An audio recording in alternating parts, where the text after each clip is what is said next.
Hello besties, welcome back to my channel. If you're new here, I am Owls, and today I wanted to chat about books with you guys. If you are in a reading slump, which honestly on TikTok I've seen that everybody feels on a reading slump, and sometimes it's so difficult because you just really want to find a good story, you really want to get back into reading, get back into your own rhythm, but you just don't know where to start.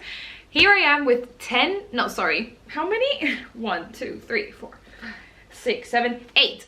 Sorry, 8 books. So I'm gonna recommend you 8 books that can help you get out of a reading slump. And I say 8 books, but some of them are technically part of a series, so technically it's more than 8, but we're gonna leave it at 8. And then if you like the series, of course you can continue the series, meaning there's plenty of more books to read. Let's get started. First, I want to share with you one of the my favorite reads of the year so far. I saw this in Waterstones when I went there with my bestie, and I saw the title and I don't know, it just spoke to me, so I got it and I became obsessed. That book is Assistant to the Villain by Hannah Nicole, and I don't know how to say her last name, but that's the book. And you guys, this book is so funny. It's fantasy, romance, and comedy, so it is just such a cool combination, and it is giving Despicable Me meets The Office with like a morally gray male main character, and I was like, this is perfect. The humor was so good. It was fast-paced. The story, you connect really well with the characters. So the back of the book literally says, assistant wanted. Notorious high-ranking villain seeks loyal, level-headed assistant for unspecified office duties, supporting staff for random mayhem and terror,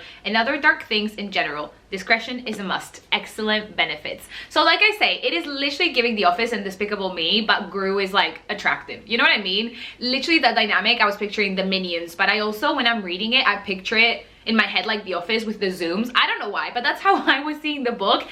And if I can get anything out of this video, if one person reads this book, that's it. Like, we can cut the video here, because this is literally, I'm obsessed, but I just haven't heard that many people talking about it, so definitely recommend. So this story follows Evie, who is trying to support her family and is looking for a job, and she's honestly probably the nicest person you'll ever meet. She almost got a job, but literally gives it away to somebody else that maybe needs it more. But all of a sudden in the woods, she meets this mysterious guy, and he's like, bet, I have a job for you, you're gonna be my assistant. And then she starts working in this crazy, really dark mansion, and she's like, what is going on here? She is gonna be the assistant to the villain. And once she's finally getting used to all the gruesome, you know, there's eyeballs, there's things everywhere, once she's finally getting used to the dynamic, she discovers that the kingdom is not doing well, and somebody is sabotaging all of the villain's plans. So now she not only needs to avoid getting a crush on her boss, which complicated enough, he's also a villain, so he's evil, you know, he's bad news, but there is also something bad happening to the kingdom. So what can Evie do about this, and how is she gonna solve this?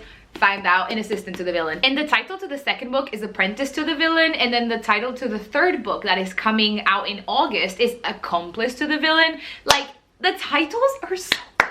So anyways, this is literally perfection. So if you're like, yeah, like dark humor, fairy tale sort of vibes, but like Alice in Wonderland, Tim Burton, like that's what we're getting here. So definitely recommend. That was really long, but if there's literally one book that I want you to remember from this video, is this one. Then I'm gonna go to something very fairy tale like that I know a lot of people probably know, but I cannot recommend this series enough. This is probably definitely my top 3 and might be like my top 1, and that is Once Upon a Broken Heart. I love this series so much, and I would definitely recommend it if you are a Disney girly, you love Disney princesses, you grew up on fairy tales, you believe that true love is the answer to everything. This is your story. It's whimsical, it's magical, there's cute nicknames, it has it all. The tropes that you want are there, and the slow burn is there. Plot twists there as well. Everything you might need in one magical pink book.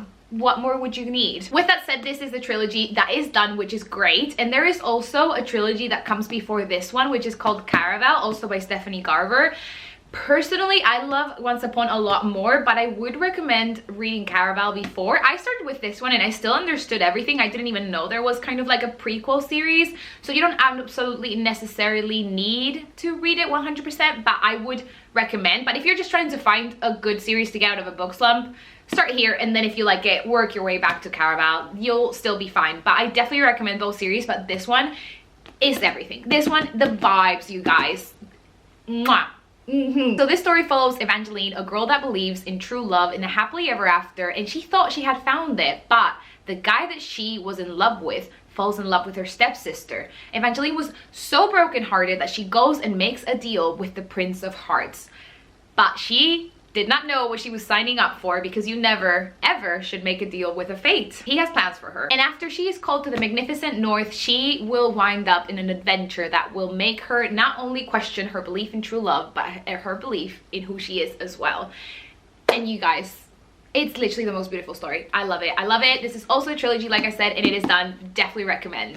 Okay, now to a different vibe. Kingdom of the Wicked, which is also a finished trilogy, so I think that is really, really good. I do think the first and second books are probably the best, and then the third one does kind of go off a bit, so I'll leave that up to you. This book follows Emilia, who is a witch, and her twin sister, who gets brutally murdered one night. And that's not a spoiler, it literally happens at the beginning. And when she's in her grief, she wants to find out who did this, what happened, because she didn't know, you know, what her sister was up to, who it could have been. So she makes a deal with one of the princes of hell, who claims to be on her side. But as always, there is so much more to the story. I definitely recommend this. The love story is so good. The drama, like the banter, the build-up, I loved this book, and it's just such a fun read. Like, it's just a good time. So if you're looking for something like that with those vibes, Princess of Hell vibes, go here. Now, to stick with the Princess of Hell sort of vibe, but not the same thing, I'm gonna recommend Fantasma. This is one of my latest reads, you guys.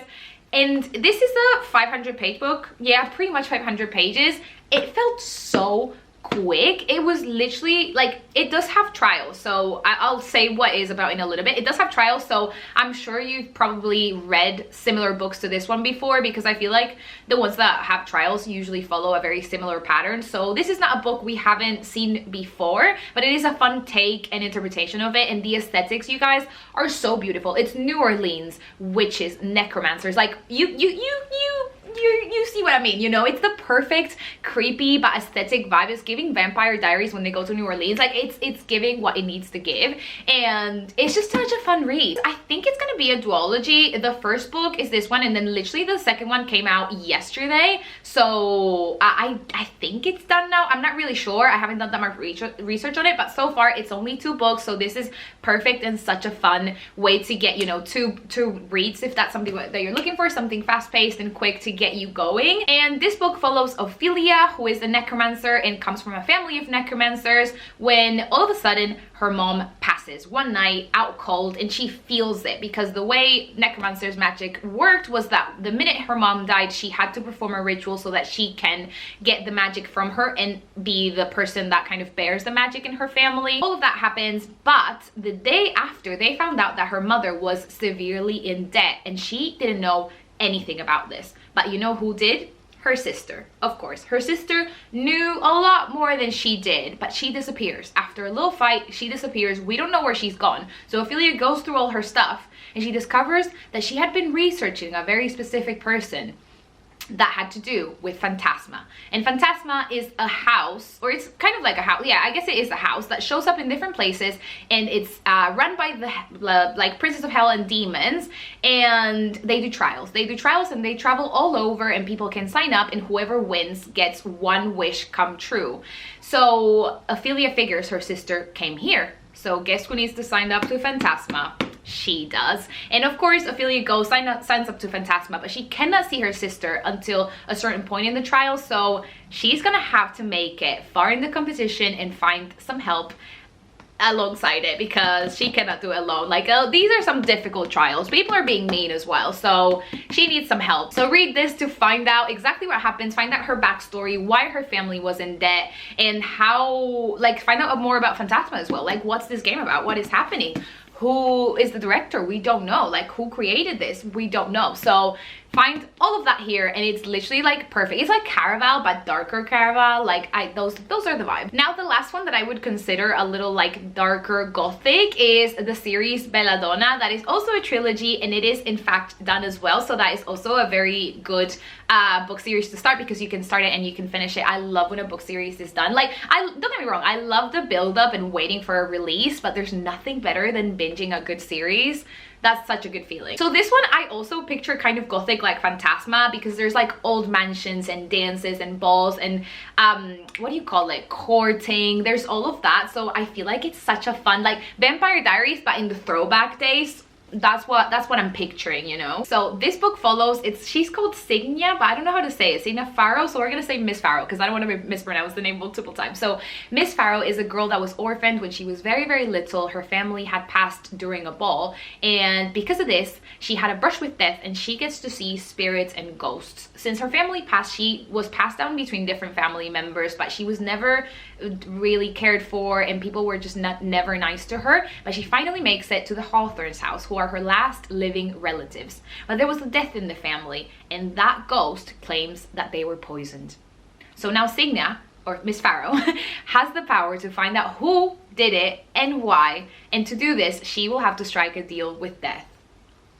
Isn't that just the perfect premise? We've got mystery, we've got gothic, we've got mansions, we've got balls, we've got deals, we've got a romance. Like we've got it all. We've got it all in here, you guys. So I definitely recommend this one. Again, it's just really fun aesthetic, like old mansion aesthetic. I love that. I'm a sucker for that. Moving on to a series you have probably heard about, but I just want to go ahead and recommend it again if you haven't read it yet, and that series is Powerless.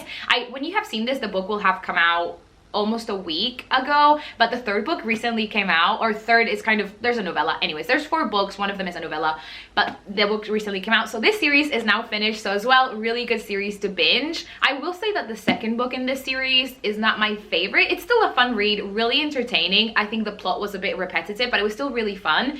And I just started the third one today, and I am already obsessed. I'm gonna go get it and show you the cover, because we need to chat about it. I need somebody that understands. But anyways, this is Powerless by Lauren Roberts. This also has Trials. So like I was saying, Trials is a very used, you know, storyline, but it's just fun to see the different takes on it. And this one follows Pei, who is an ordinary in a world full of extraordinaries, or elites as they call them in this world. This means that elites have power and ordinaries don't. Ordinaries have been prosecuted, and the ones that don't have powers are not allowed to live. And Pei, our main character, of course, she's an ordinary. She's got no powers, but she is really good at hiding that. One day, she comes across the prince of the kingdom, who is the enforcer. He is the one that is meant to be killing and finding all of the ordinaries and ridding the land of them. But she lies. He doesn't know she's an ordinary, and now there's something there. There's some chemistry. And Pei, because she saves him from a robbery, is introduced and asked to come into this trials at the palace. So now they've got an ordinary hiding right in front of their noses. So how is Pei gonna cope with all of this? Is there more to the story? Why did the kingdom get to this point? Pei is gonna try and find out, while also battling feelings for the prince, who she definitely shouldn't have any sort of attraction to, because that's very dangerous. Okay, I just grabbed the new book. First of all, this, like, that is stunning. But you guys, I literally opened it yesterday, and the way I gasped when I saw what was underneath the dust jacket, like, I don't think you're ready. Like, it's actually insane. I'm sorry. And wait. There's more at the back. I'm gonna have to show the back. Like, I need to broadcast this. Like, I broadcast it, like, put it on my bookshelf like this. Are you serious? Like, what? It's so pretty. I literally love it, and I really think I'm just gonna put it like this on the bookshelf, because I feel like the world needs to see that. Right? We're all in agreement here, aren't we? Anyways, that's a little parenthesis. I just wanted to share that with you. And also, oh, I'm not gonna show you the other side of this because it might be a sort of, it's not a spoiler, but I'll just show you a little bit. Like, it's got like a whole other dust jacket that you can turn it around with, so that's really fun. Anyways, that's a little parentheses, but definitely fast-paced, fun, great romance, all here. Also, sorry if I'm not saying the specific tropes, but I know some people find like the tropes a spoiler, so I'm not like trying to say what sort of romance it is, just so that you can find that out for yourself. The last 2 books I wanted to recommend to you are 2 standalone books, because like I said, all of these other ones are series. So if you're not looking to make a commitment, or you're not looking to start a series, I wanted to recommend 2 standalone books that are just easy, quick to read, nothing too complicated, not a lot of world building, just to, you know, entertain me. That's the kind of vibe. The one that I wanted to recommend is Heartless, and this is a story based on the Queen of Alice in Wonderland. So this is kind of her origin story, pretty much. And of course, the Queen in Alice in Wonderland, if you've seen the films or you've read the books, she is she's not right, you know, she has had it rough. But I feel like this book for some reason feels quite wholesome up until the end, when you understand kind of how she becomes who she is.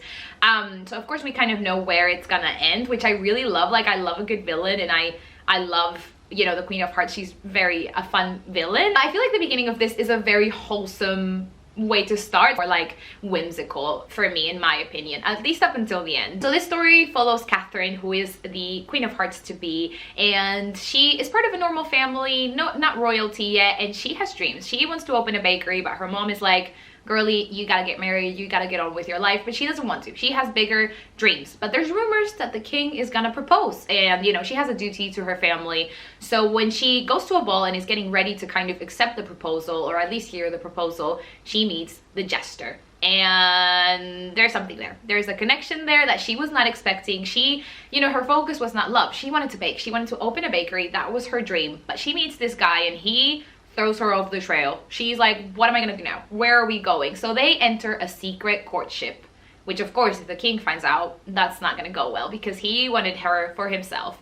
So I think the story, yeah, just follows the future queen and how she gets to where she is, and what, you know, turns her into this vengeful person. So I think it's a fun read. Again, it's very quick, it's whimsical, and I think it's fun. And then the last one is from Ali Hazelwood. To be honest, I've only read 3 of her books, and this is the only one I really liked. I've also read Not in Love and Deep End, and they were both entertaining and really fast paced, but I didn't love them. But I think this is the book I've read the quickest in probably my whole life, because it was just so fast-paced and fun, and you were just like, I just want to find out what happens next. Like, it wasn't, again, anything crazy, nothing too, you know, intricate, difficult to understand, just fun, entertaining vibes, which is perfect. So this one is a vampire versus werewolf. It's giving Where Have You Been, Loca, but darker. This book follows Misery, who is the daughter of the vampire king and leader, but for some reason the kind of future leaders in the vampire community are sent into the human world until they're needed back, probably for safety, I think it was.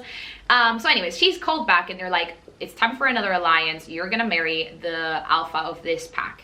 And she's like, okay, I have to marry somebody now. Turns out, you know, he's actually kind of attractive, which is really good. But Mystery has her own reasons to agree to this marriage of convenience. And of course, this unfolds a lot of the politics, about a lot of the reasonings, the backstory with her dad. There is a lot more to uncover from here, but that's kind of the basis of it. It's just an alliance that they need to strike between the vampires and the werewolves. It's just a good, fun book once again. Those are all my recs for today. I will definitely be doing a romance-focused one soon. So let me know your thoughts. Let me know if you've read any of these, if you've read all of them, because I know some of them are very popular, but these are some of my favorite ones that I just like either comfort or felt like a really fun read, which I think that was kind of the point. If you're needing something quick, something fun, this is literally the perfect place to start. Let me know your favorite books to get out of a slump, or that you would recommend to a friend. And thank you so much for watching. I hopefully will see you in the next video very soon. Bye!